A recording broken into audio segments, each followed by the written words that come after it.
I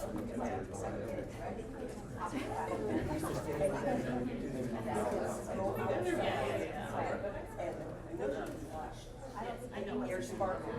It would just crystallize. Who wants to talk about how ridiculous that was? You didn't even stand up.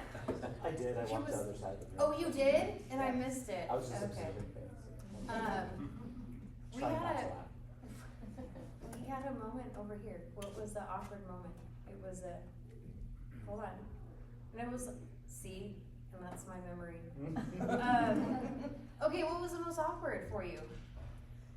Trying to figure out how to not show my teeth. Yeah, that was the hardest. I don't think you can talk and not show your teeth unless we try having a hand over your face, but It's hard to hear. it's, yeah.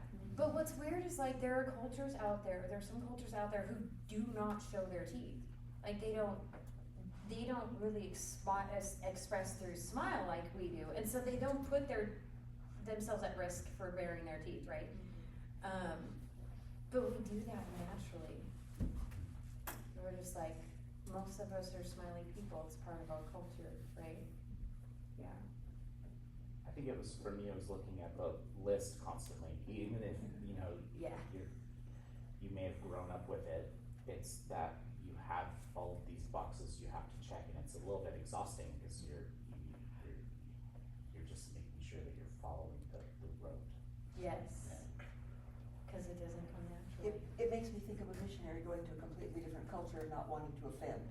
Yeah, that's what it was originally for, and I was like, oh my gosh, but this would work great. I want to see my classmates do this. Yeah. Yeah. We were your social experiment. It's more than just social, but we'll cap it at that, yeah. Yeah. It reminded me, Dave's my office buddy, it reminded me of an episode of The Office where the boss, Michael, has them wear a name of a ethnicity on their forehead and then go talk to people. And it's like, the black guy, he got African American, right? Like it was just, Yes. it was just awkward, the whole thing was just terrible. But Michael's trying to instill a little bit of sensitivity amongst them, but it just became, incredibly awkward. So that's what it reminded me of. But then also, watching Olympics with my kids, who are 10 and 8, has been super interesting. Like opening ceremonies, there were some like kisses on the cheek as people would greet each other. My kids are like, what are they doing?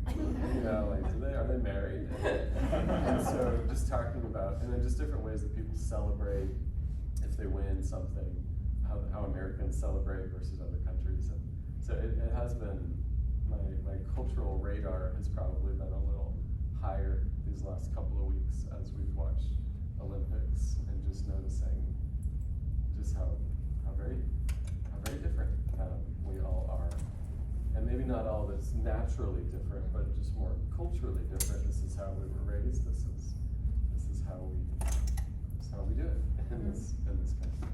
So it's interesting. I was telling Mike, these are not typically things I like, but so I just kind of just chatted with Michael this whole time, but it was kind of fun watching. No, I would like to watch too, but as a leader, I have to do that, so it's fine, it's whatever. Go back and watch. Yeah, I was gonna go back and watch it. Okay, I can. The audio's not that awesome, so I'm hoping it picks most of the stuff up. But yeah, the Olympics, and I love different cultures. And so I can't even say that Philadelphia, the culture of Philadelphia is bad. It's just a challenge because it's not the way of the culture that we have, grown up in, that's been shaped by redemption and deliverance and mercy and grace, When I worked in public housing in Kansas City, the black ladies, particularly the older black ladies, always referred to each other as Mrs. Yes. as a sign of respect. Or if they were unclear of your status, I would be Miss Janice. Mm-hmm. But Mrs. always, the ladies spoke to each other that way. And I still sometimes do that, more likely with just miss.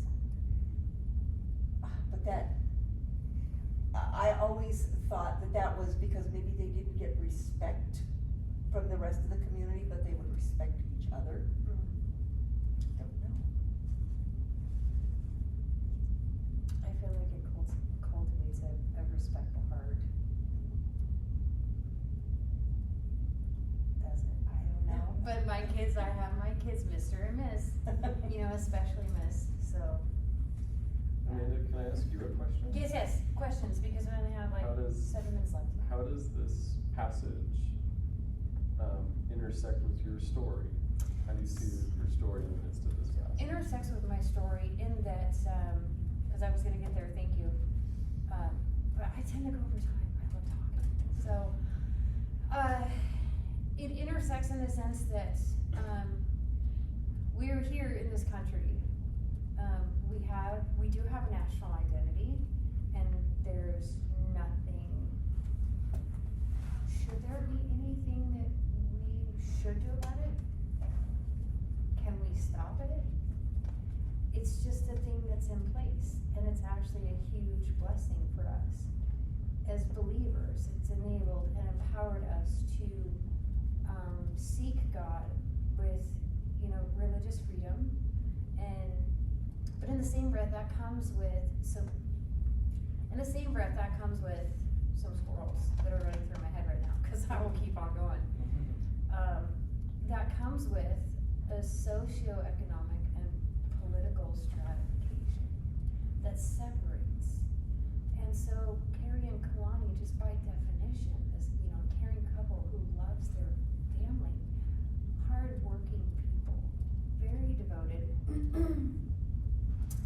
they do not associate with people like me who have meth sores all over their body and who just totaled their second car in their addiction and is one more tardy away from losing her job. They just don't associate with people of our kind, and so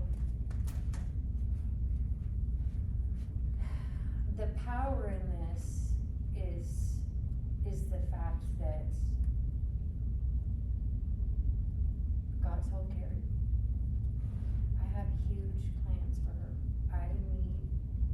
There are things I want to do with her. There's more going on. And Carrie listened. So can you operate day in and day out under that umbrella of stratification, of classification? Our country is defined by desires that our government has. Technically, their goal is to align our resources in pursuit of those desires for, freedom and, security and social security, wealth, and all those things. And that's really great, but can you still listen to the voice of God?